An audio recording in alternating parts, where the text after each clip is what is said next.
जय श्री कृष्णा, राधे राधे। आप सभी भक्तों का आपके अपने YouTube चैनल श्री कृष्ण दीवानी में हार्दिक स्वागत है। आज आप सुन रहे हैं वैशाख मास महात्म्य का 21वां अध्याय। तो आइए सर्वप्रथम भगवान का स्मरण करते हुए आप सभी मेरे साथ बोलिए। शांताकारं भुजगशयनं पद्मनाभं सुरेशं विश्वधारं गगनसदृशं मेघवर्णं शुभांगं लक्ष्मीकान्तं कमलनयनं योगिभिर्दयानगमयं वन्दे विष्णुं भवभयहरं सर्वलोकैकनाथम्। ओम नमो भगवते वासुदेवाय। भगतजनों, आज की कथा में हम सुनेंगे वैशाख स्नान से 5 प्रेतों का उद्धार और इसी के साथ सुनेंगे पाप प्रशमन नामक स्तोत्र का वर्णन। वैशाख मास में आप प्रतिदिन प्रातःकाल स्नान और विष्णु जी के पूजन के बाद वैशाख महात्म्य की कथा, वैशाख मास की कहानियां 1, 2, 5 जितनी भी आप सुनते हो वह करने के पश्चात यह पाप प्रशमन स्तोत्र का पाठ आवश्यक रूप से पढ़ना अथवा सुनना चाहिए। ऐसा करने से वैशाख स्नान करने वाले के समूल पाप नष्ट हो जाते हैं और उसे मोक्ष पद की प्राप्ति होती है। तो आइए अब हम वैशाख महात्म्य की ओर बढ़ते हैं। राजा अम्बरीश ने नारद मुनि से कहा कि हे मुने, जिसके चिंतन मात्र से पाप राशि का लय हो जाता है, उस पाप प्रशमन नामक स्तोत्र को मैं भी सुनना चाहता हूँ। आज मैं धन्य हूँ, अनुग्रहित हूँ। आपने मुझे उस शुभ विधि का श्रवण कराया जिसके सुनने मात्र से पापों का क्षय हो जाता है। वैशाख मास में जो भगवान केशव के कल्याणमय नामों का कीर्तन किया जाता है, उसी को मैं संसार में सबसे बड़ा पुण्य, पवित्र, मनोरम तथा एकमात्र सुकृत से ही सुलभ होने वाला शुभ कर्म मानता हूँ। आहो, जो लोग माधव मास में भगवान मधुसूदन के नामों का स्मरण करते हैं वे तो धन्य हैं। अतः यदि आप उचित समझें तो मुझे पुनः माधव मास की ही पवित्र कथा सुनाएं। सूत जी मुनियों से कहते हैं कि हे श्रेष्ठ मुनिवरों, राजाओं में श्रेष्ठ हरि भगत अम्बरीश का यह वचन सुनकर नारद मुनि को बड़ी प्रसन्नता हुई। यद्यपि वे वैशाख स्नान के लिए जाने को उत्कंठित थे, फिर भी सत्संग में आनंद आने के कारण वे रुक गए और राजा से बोले। नारद मुनि ने राजा से कहा कि हे महिपाल, मुझे ऐसा जान पड़ता है कि यदि 2 व्यक्तियों में परस्पर भगवत कथा संबंधी सरस वार्तालाप छिड़ जाए तो वह अत्यंत ही विशुद्ध, अंतःकरण को शुद्ध करने वाला होता है। आज तुम्हारे साथ जो माधव मास के महात्म्य की चर्चा चल रही है, यह वैशाख स्नान की अपेक्षा भी अधिक पुण्य प्रदान करने वाली है, क्योंकि माधव मास के देवता भगवान श्री विष्णु हैं। अतः उसका कीर्तन भगवान का ही कीर्तन है। जिसका जीवन धर्म के लिए और धर्म भगवान की प्रसन्नता के लिए है तथा जो रातों दिन पुण्योपार्जन में ही लगा रहता है, उसी को इस पृथ्वी पर मैं वैष्णव मानता हूँ। हे राजन, अब मैं वैशाख स्नान से होने वाले पुण्य फल का संक्षेप से तुमसे वर्णन करता हूँ। विस्तार के साथ सारा वर्णन तो मेरे पिता ब्रह्मा जी भी नहीं कर सकते। वैशाख मास में डुबकी लगाने मात्र से पाप छूट जाते हैं। पूर्व काल की बात है, कोई मुनीश्वर तीर्थ यात्रा के प्रसंग से सर्वत्र घूम रहे थे। उन मुनिवर का नाम था मुनि शर्मा। वे मुनि शर्मा बड़े ही धर्मात्मा, सत्यवादी, पवित्र तथा श्रम दम एवं शांति धर्म से युक्त थे। वे मुनि शर्मा प्रतिदिन पितरों का तर्पण और श्राद्ध किया करते थे। उन्हें वेदों और स्मृतियों के विधानों का सम्यक ज्ञान था। वे मधुर वाणी बोलते और भगवान का पूजन करते रहते थे। वैष्णवों के संसर्ग में ही उनका समय व्यतीत होता था। वे तीनों कालों के ज्ञाता, मुनि, दयालु, अत्यंत तेजस्वी, तत्वज्ञानी और ब्राह्मण भगत थे। वैशाख का महीना था। मुनि शर्मा स्नान के लिए नर्मदा के किनारे जा रहे थे। उसी समय उन्होंने अपने सामने 5 पुरुषों को देखा जो कि भारी दुर्गति में फंसे हुए थे। वे पांचों अभी अभी एक दूसरे से मिले थे। उनके शरीर का रंग काला था। वे एक बरगद की छाया में बैठे थे और पापों के कारण उद्विग्न होकर चारों ओर दृष्टिपात कर रहे थे। उन्हें देखकर द्विजोर मुनि शर्मा बड़े ही विस्मय में पड़े और अपने मन में सोचने लगे कि इस भयानक वन में ये मनुष्य भला कहाँ से आ गए। इनकी चेष्टा बड़ी दयनीय है, किंतु इनका आकार बड़ा भयंकर दिखाई देता है। ये पाप भागी चोर तो नहीं है। विप्रवर मुनि शर्मा की बुद्धि बड़ी स्थिर थी। वे जो ही इस प्रकार विचार करने लगे, उसी समय उपयुक्त 5 पुरुष उनके पास आए और हाथ जोड़कर मुनि शर्मा से बोले। पंच पुरुषों ने मुनि शर्मा से कहा कि हे विप्रवर, हमें आप कल्याण में पुरुषोत्तम जान पड़ते हैं।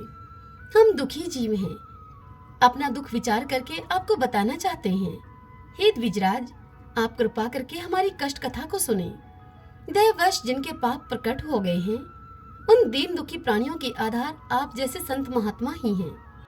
साधु पुरुष अपनी दृष्टि मात्र से पीड़ितों की पीड़ाएं हार लेते हैं।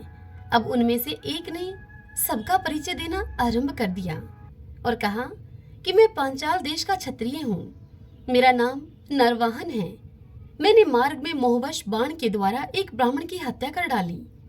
मुझसे ब्रह्म हत्या का पाप हो गया है, इसलिए शिखा, सूत्र और तिलक से रहित होकर इस पृथ्वी पर घूमता हूँ मैं, और सबसे कहता हुआ फिरता हूँ कि मैं ब्रह्म हत्यारा हूँ। मुझ महापापी ब्रह्मघाती को आप कृपा की भिक्षा दें। इस दशा में पड़े पड़े मुझे 1 वर्ष बीत गया है। अब पाप से मैं जल रहा हूँ। मेरा चित्त शोक से व्याकुल है। और ये जो सामने दिखाई देते हैं, इनका नाम चंद्र शर्मा है। ये जाति के ब्राह्मण हैं। इन्होंने मोह से मलिन होकर गुरु का वध किया है। ये मगध देश के निवासी हैं। इनके स्वजनों ने इनका परित्याग कर दिया है। ये भी घूमते घामते देवात यहाँ पर आ पहुँचे हैं। इनके भी न तो शिखा है और न सूत्र। ब्राह्मण का कोई भी चिन्ह इनके शरीर में नहीं रह गया है। इनके सिवा जो ये तीसरे व्यक्ति हैं, इनका नाम है देव शर्मा।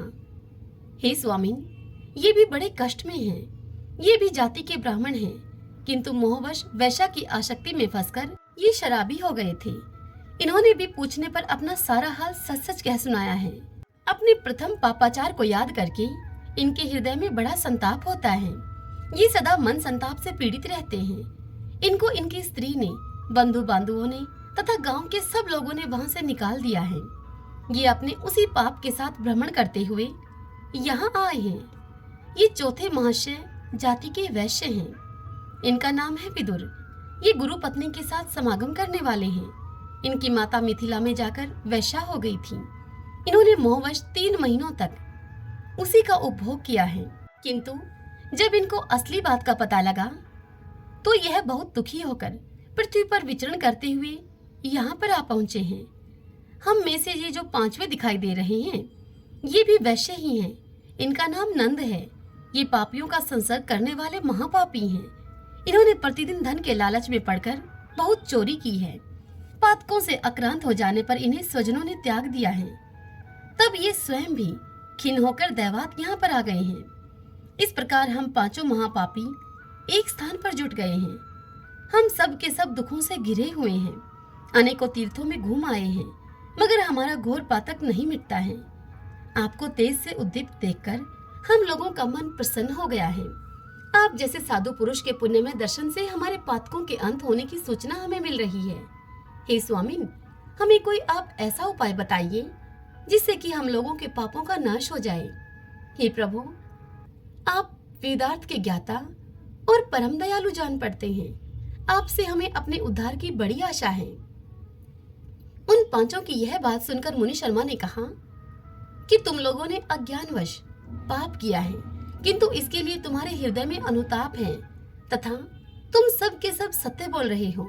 इस कारण तुम्हारे ऊपर अनुग्रह करना मेरा कर्तव्य है। मैं अपनी भुजा ऊपर उठाकर कहता हूँ, मेरी यह सत्य बात तुम सुनो। पूर्व काल में जब मुनियों का समुदाय एकत्रित हुआ था, उस समय मैंने महर्षि अंगिरा के मुख से जो कुछ सुना था, वही वेद शास्त्रों में भी देखा मैंने। वह सभी के लिए विश्वास करने योग्य है। मेरी आराधना से संतुष्ट हुए भगवान विष्णु ने स्वयं भी पहले ऐसे ही बात बताई थी। वह इस प्रकार है, भोजन से बढ़कर दूसरा कोई तृप्ति का साधन नहीं है। पिता से बढ़कर कोई गुरु नहीं है। ब्राह्मणों से उत्तम कोई दूसरा पात्र नहीं है तथा भगवान विष्णु से श्रेष्ठ दूसरा कोई देवता नहीं है।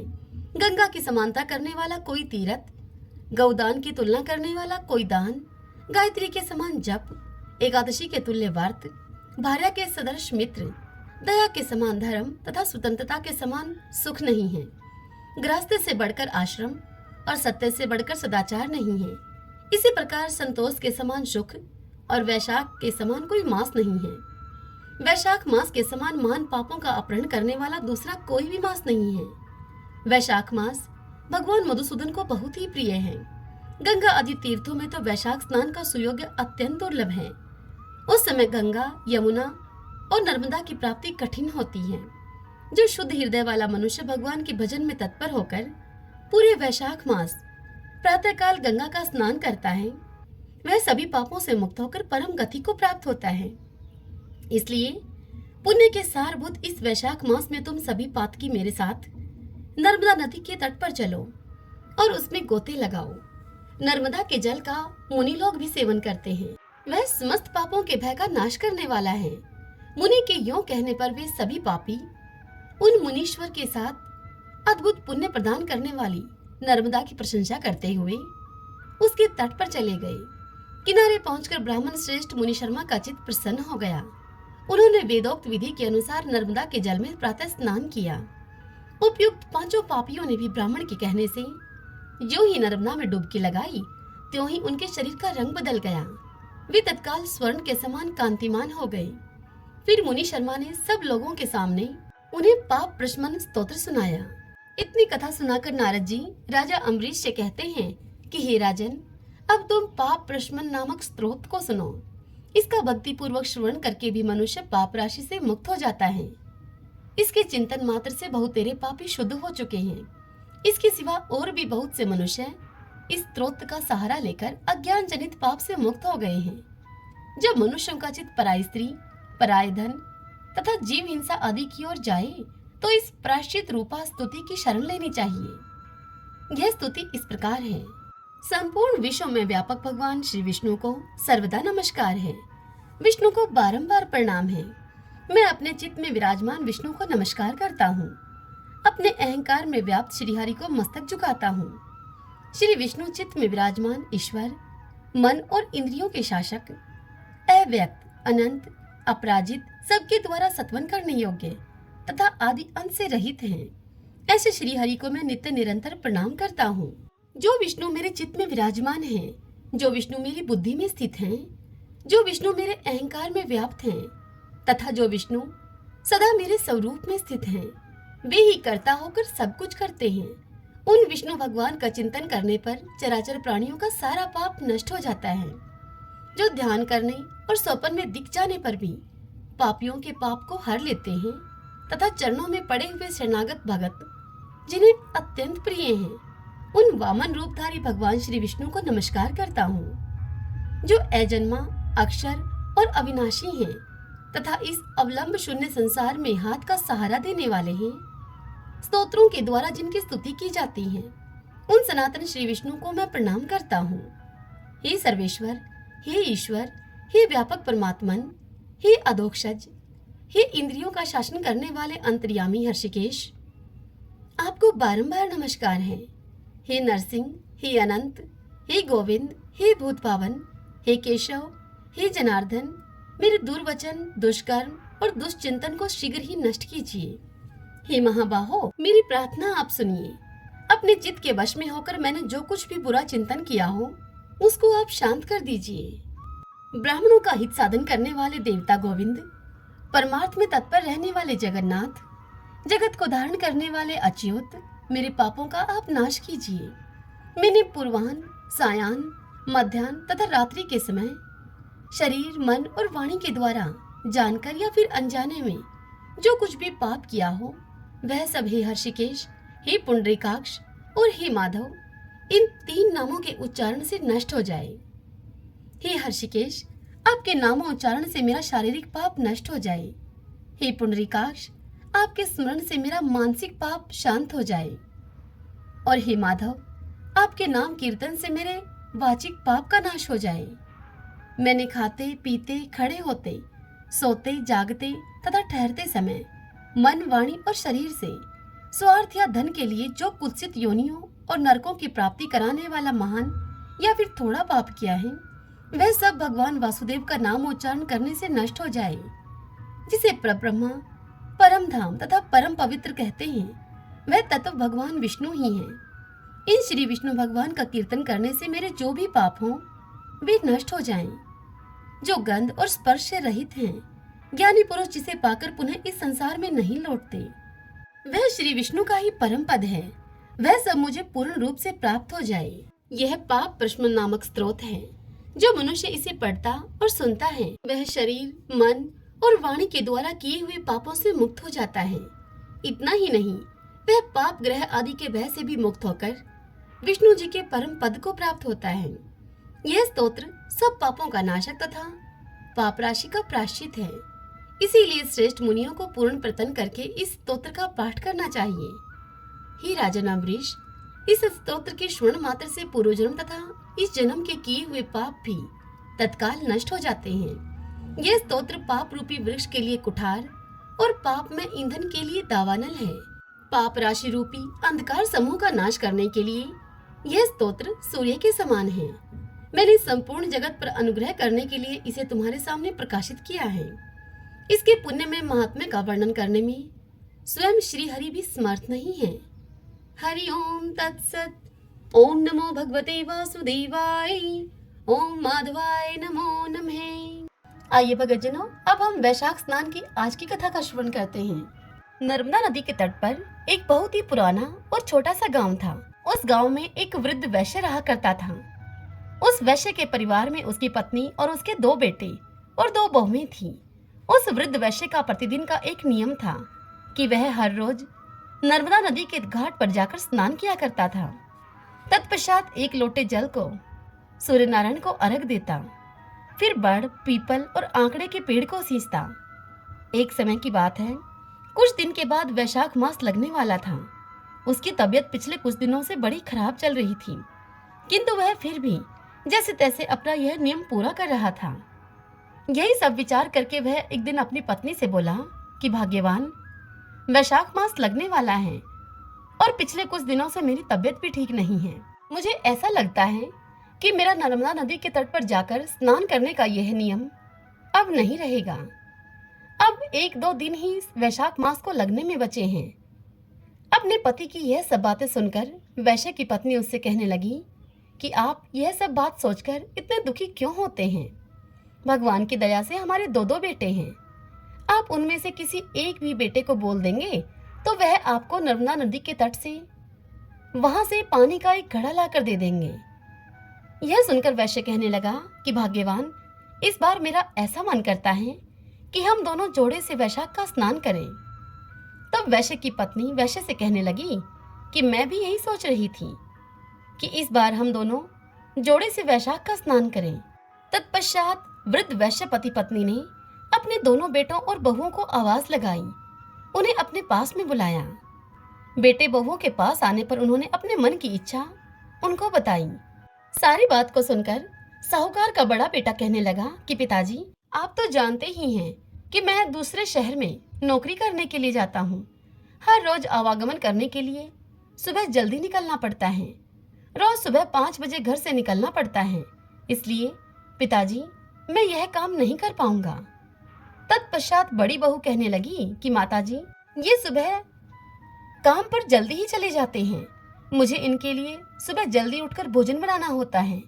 2-4 दिन की बात होती तो मैं निभा भी देती, लेकिन पूरे वैशाख मास मुझसे यह नियम नहीं निभाया जा सकेगा। मैं आपके संपूर्ण वैशाख मास नर्मदा नदी से पानी का घड़ा नहीं लाकर दे सकती।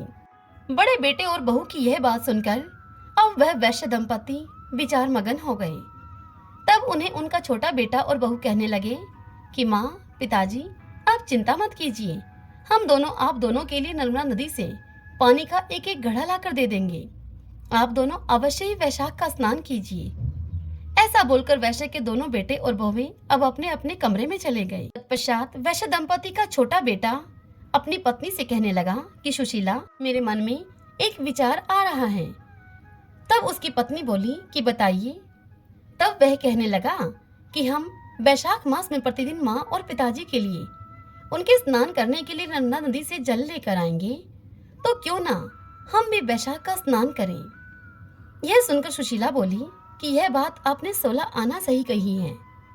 अब हम भी जोड़े से वैशाख का स्नान करेंगे। और फिर उन दोनों ने बाहर आकर अपने माँ और पिताजी से यह अपने मन की बात कही।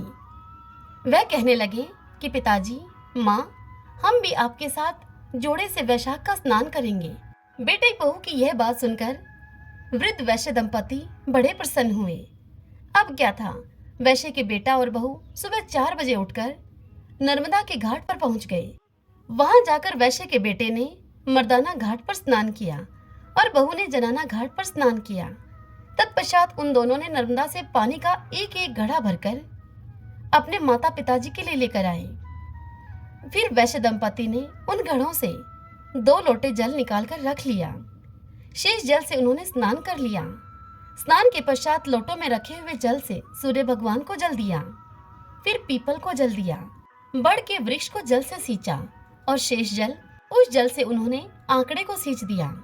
पूर्ण भाव से उन्होंने पूजा की और फिर 5 परिक्रमा लगाई। पहले के जमाने के लोग अपने घरों के आंगन में, घरों के बाहर नीम, बड़, पीपल, आंकड़े आदि पेड़ों को लगाए रखते हैं। कहीं कहीं तो गाँव में यह सब हमें आज भी देखने को मिल जाता है। फिर उस वैश्य दंपति के स्नान, पूजा और परिक्रमा करने के पश्चात उनके छोटे बेटे की बहू सुशीला उन दोनों के कपड़ों को धोती और उन कपड़ों को घर के आंगन में सुखा देती और फिर उन्हें चाय बनाकर पकड़ा देती। फिर उनके लिए वह भोजन बनाती। इस प्रकार पूरा वैशाख मास अब बीत गया। अब वैशाख पूर्णिमा का दिन आया। तब वैश्य दंपति अपने छोटे बेटे और बहू से कहने लगे कि तुम दोनों ने भी हमारे साथ वैशाख का स्नान किया है। वैशाख स्नान के संपूर्ण फल को पाने के लिए हमें जोड़े से 2 ब्राह्मण और ब्राह्मणी को उन्हें भोजन खिलाना चाहिए।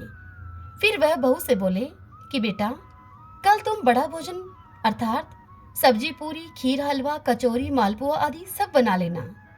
सब भोजन शुद्ध एवं स्वादिष्ट हो। हम उन्हें ब्राह्मण ब्राह्मणी के जोड़े को भोजन करवाएंगे, कपड़े और दक्षिणा आदि भी देंगे। इसलिए कल तुम गांव से 2 ब्राह्मण उनकी पत्नी के सहित उन जोड़ों को निमंत्रण देकर अपने साथ बुला कर ले आना। तब वैश्य के बेटा और बहू कहने लगे कि पिताजी, माँ, जैसा आपने कहा हम वैसा ही करेंगे। तत्पश्चात अगले दिन वृद्ध वैश्य के छोटे बेटे की बहू सुशीला सुबह जल्दी उठकर सभी स्वादिष्ट भोजन बनाने लगी और फिर भोजन बनाने के पश्चात वह गांव से 2 ब्राह्मण और ब्राह्मणी के जोड़ों को बुलाने के लिए चली गई। सुशीला अभी आधे रास्ते में ही पहुंची थी कि उसे उसके सामने से आते हुए 2 ब्राह्मण और 2 ब्राह्मणी दिखाई दिए। उन्हें देखकर सुशीला सोचने लगी कि शायद ये कोई तीर्थ यात्री हों। गांव के तो नहीं लगते ये। अब सुशीला के मन में एक विचार आया। सुशीला ने सोचा कि क्यों न मैं इन्हें ही भोजन के लिए घर पर लेकर चलती हूँ। ये तीर्थ यात्री तो थके मांदे भी हैं और भूखे भी होंगे ही। क्यों न इन्हें ही भोजन करा दिया जाए। इन्हें भोजन करने की आवश्यकता भी है।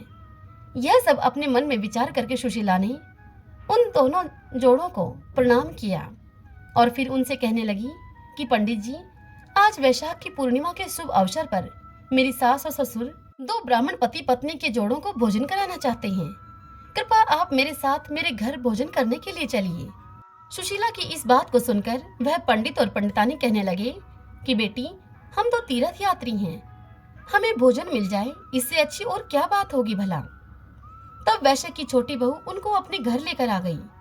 उनके लिए उसने आसन बिछाया, चौकी लगाकर भोजन का थाल परोसा, पानी का लोटा भरकर रखा। उन चारों तीर्थ यात्रियों ने फिर पेट भर के भोजन खाया। तत्पश्चात वृद्ध वैश्य दंपति ने उन्हें कपड़े और दक्षिणा दी। वैश्य परिवार की सेवा भाव से प्रसन्न होकर उन चारों तीर्थ यात्रियों ने उन सबको ढेरों आशीर्वाद दिए। तत्पश्चात वैश्य दंपति अपने छोटे बेटे और बहू से कहने लगे कि इनके चरण धोने के लिए जल लेकर आओ। माँ पिताजी की इस बात को सुनकर बेटा बहू चरण धोने का जल लेने के लिए घर के भीतर कमरे में चले गए। उधर वैश्य दंपति चरण पोंछने के लिए गमछा लाने के लिए अंदर चले गए। उनके पीछे से वह चारों तीर्थ यात्री, जो कि भगवान राम, माता सीता, विष्णु जी और माता लक्ष्मी थे, वह ब्राह्मण ब्राह्मणी का वेश धारण करके वैश्य दंपति और उनके बेटा बहू को वैशाख स्नान और बड़ पीपल तथा आंकड़े को सींचने का पुण्य फल देने के लिए आए थे। उनके सत की रक्षा करने के लिए वे आए थे। वे अब अंतर्ध्यान हो गए। अब जैसे ही वैश्य दंपति और उनके बेटा बहू गमछा और जल लेकर आंगन में आए तो उन्हें वहां कोई भी दिखाई न दिया। लेकिन उन्हें यह सब देखकर बड़ा ही आश्चर्य हुआ कि उनकी रसोई में अन्न धन के ढेर लगे हुए थे। जैसे ही वैश्य दंपति ने भोजन की चौकी हटाई तो उन्हें और आश्चर्य हुआ। जहां पर राम और माता सीता बैठे हुए थे, वहां भगवान राम के चरण और धनुष के चिन्ह अंकित थे। और जहाँ पर माता सीता बैठी थी वहां पर सोने के मोहरों की थैली पड़ी हुई थी। जहाँ भगवान विष्णु बैठे थे वहां चक्र का चिन्ह अंकित था और जहाँ माता लक्ष्मी बैठी थी वहां पर हीरे, मोती, सोने चांदी के आभूषणों की ढेरी पड़ी थी। अब यह खबर पूरे गांव भर में फैल गई कि वैश्य दंपति के घर भगवान राम, माता सीता, भगवान विष्णु और माता लक्ष्मी प्रकट हुए हैं। अब तो वैश्य दंपति के घर गांव के लोगों का तांता लग गया। अब जब वैश्य दंपति के बड़े बेटे को, बड़ी बहू को यह बात पता चली तो उन्हें बहुत दुख हुआ। वे अपने मन में विचार करने लगे कि यदि हम भी वैशाख स्नान करते, माँ और पिताजी के लिए नर्मदा नदी से जल लेकर आते, तो आज हमें भी भगवान के दर्शन मिलते। अब वैश्य का बड़ा बेटा और बहू पछता रहे थे।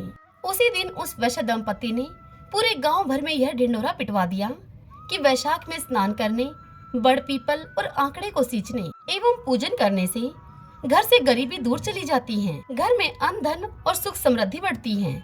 इसलिए यदि संपूर्ण वैशाख व्रत धारण करना संभव न हो सके तो वैशाख में सूर्योदय से पहले उठकर स्नान करने के बाद बड़, पीपल और आंकड़े की पूजा अवश्य करनी चाहिए। उन्हें जल से सींचे। ऐसा करने से घर की गरीबी दूर होती है। हे मेरे बड़, पीपल और आंकड़े में वास करने वाले देवता, हे मेरे वैशाख देवता, जैसा सुख आपने वैश्य दंपति और उसके छोटा बेटा बहू को दिया, वैसा ही सुख जो आपका कोई पूजन करे इस मास में उन सब को देना। आपकी यह कथा जो भी कहे, सुने, हुकारा भरे, उन सबको सुख देना, उनकी सबकी दरिद्रता को दूर करना, सभी की मनोकामनाओं को पूर्ण करना। सभी बोलिए वैशाख देव भगवान विष्णु की जय। तो आइए भगवान के इन नामों को 5 बार बोलते हुए संकीर्तन करते हैं। श्री कृष्ण गोविंदे हरि मुरारी, हे नाथ नारायण वासुदेव। श्री कृष्ण गोविंदे हरि मुरारी, हे नाथ नारायण वासुदेव। श्री कृष्ण गोविंदे हरि मुरारी, हे नाथ नारायण वासुदेव। श्री कृष्ण गोविंदे हरि मुरारी, हे नाथ नारायण वासुदेव। श्री कृष्ण गोविंदे हरि मुरारी, हे नाथ नारायण वासुदेव। सभी बोलिए विष्णु भगवान की जय। श्री राधा कृष्णाभ्याम नमो नमः।